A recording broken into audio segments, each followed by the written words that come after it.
YouTuber Mubashshir Siddique को समाजी तजुर्बा महंगा पड़ गया। ताहम उन्हें इस तजुर्बे से पाकिस्तानियों की ईमानदारी का भी बखूबी अंदाजा हो गया है। ये माजरा क्या है, आइए आपको बताते हैं।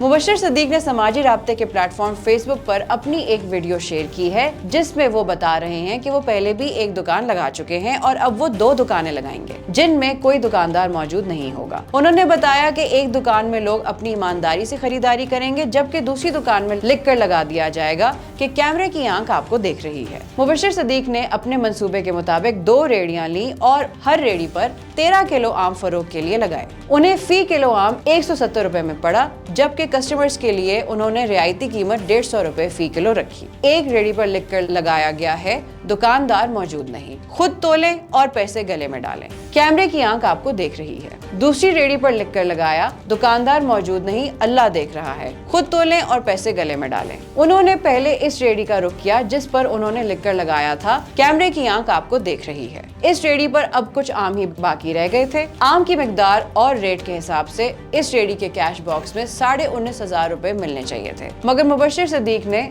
जब कैश बॉक्स चेक किया तो उसमें से सिर्फ 770 रुपए बरामद हुए। दूसरी रेडी जिस पर लिखकर लगाया गया था, अल्लाह देख रहा है, उसमें भी उन्हें 19,500 रुपए वसूल होने चाहिए थे, मगर इस रेडी में उन्हें 12,770 रुपए मिले। मुबश्शिर सिद्दीक ने बताया कि इस काम के लिए उन्होंने 47,800 रुपए खर्च किए थे, जिनमें आमों की खरीदारी, रेडियो का किराया और प्लास्टिक बैग समेत दीगर अखराजात शामिल थे। मुबश्शिर सिद्दीक ने अपनी वीडियो में बताया कि उन्हें ज्यादा पैसों की तवक्को थी, मगर इस तजुर्बे के बाद इस बात का यकीन हो गया है कि अल्लाह से डरने वाले लोग ज्यादा हैं। मजीद ऐसी अपडेट्स के लिए देखते रहिए VNews.pk।